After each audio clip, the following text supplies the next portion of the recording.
สบายดีทุกท่านทุกคนเด้อเจ้ามื้อนี้เฮาสิมาห้านนวดเท่าสุริกรเนาะห้านนวดแผ่นบ่หันคนพิการทางด้านสายตาของพวกเฮาเนาะเพิ่นย้ายมาอยู่นี่ชั่วคราวเด้อเนาะเนื่องจากว่าเพิ่นมีการซ่อมแปลงอยู่ห้านเก่าเนาะก็คือปลุกเงินมาเนาะแล้วเพิ่นได้มาตั้งเปิดห้านชั่วคราวอยู่โฮมนี่เนาะที่ข้าพเจ้าทายนี่แม่นมาแต่ไฟแดงเด้อเจ้ามาแต่ไฟแดงแถวตลาดสะแคเนาะตลาดสะแคแล้วก็ขึ้นมาเลยเนาะโฮมก็อยู่ตรงกันข้ามกับห้าน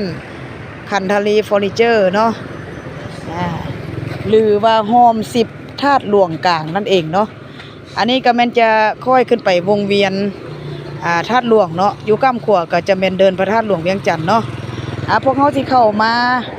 ไปเบิ่งโฮมหรือห้านนวดบุญรับนวดแผ่นบ่หานเนาะซึ่งว่าชื่อของ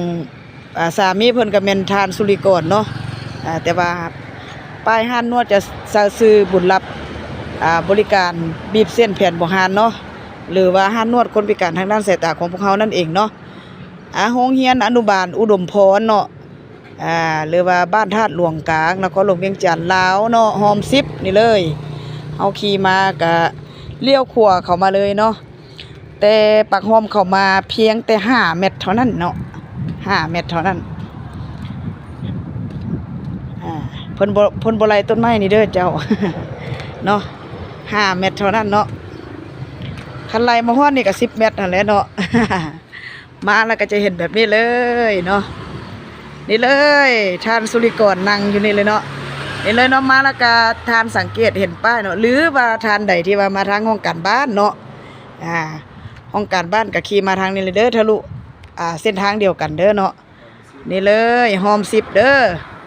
โฮม10เข้ามาเลยหรือว่าผู้ใดมาทางโฮมห้องการบ้านก็เลี้ยวเข้ามาเจอกันเลยเนาะห้องนวดกันนี่เลยสะดวกสบายกว้างขวางหลายกว่าเก่าเนาะมีสีเสื้อสะอาดแบบนี้เลยเย็นๆแอร์น้อยใหญ่ๆเปิดแอร์เย็นๆให้นั่ง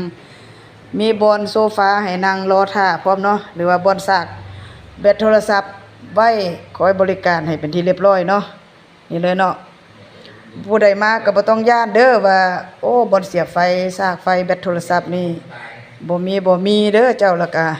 จะนอนจะนั่งอีหยังก็ได้เนาะตามความสะดวกของลูกค้าเลยหรือว่าผู้มารอท่าก็ได้เนาะก็โคตรเย็นเลยนี่เย็นสบาย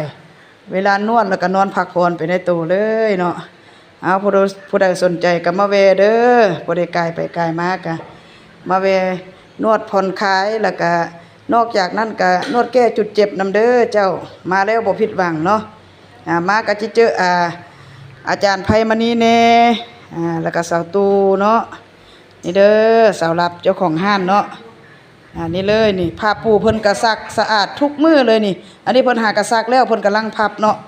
บ่มีซ้ำกันเนาะผ้าใหม่สะอาดรับรองว่านอนแล้วหอมแน่นอนนี่นี่เลยเนาะ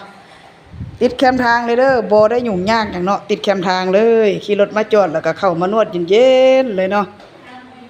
ผู้ใดไกลไปไกลมาก็มาแวะอุดหนุนนวดผ่อนคลายเด้อเจ้าขอไว้ใส่ให้พวกลูกค้าผู้ใดมาแวะนวดผ่อนคลายหรือว่ามาแก้จุดเจ็บก็ขอให้เดินทางปลอดภัยแข็งแรงห้าวหันหมดทุกผู้ทุกคนเด้อเจ้าขอบใจ